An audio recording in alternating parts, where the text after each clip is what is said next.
நான் வந்திருக்கேன். நீ பாவம் பண்ணிட்டேம்மா, பாவம் பண்ணிட்டேன். உன் புருஷனுக்கு தினமும் கோழி பிரியாணி வாங்கிட்டு காலையில வந்து எந்திரிச்சு வீட்டு வேலைலாம் நீயே செய்யணுமா 1 மாசத்துக்கு. அப்பதான் உன்னோட சாப்பாடு தீரும்.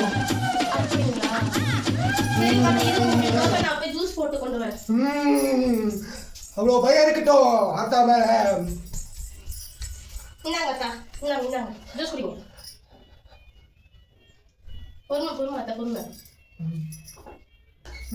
தொண்டை கவன் இருக்கு. என்னது நான் வேலை செய்யணும்னு சொன்னீங்களா, அப்படிப்பட்ட புருஷன் எனக்கு வேண்டான்னு விஷ ஊத்திட்டா.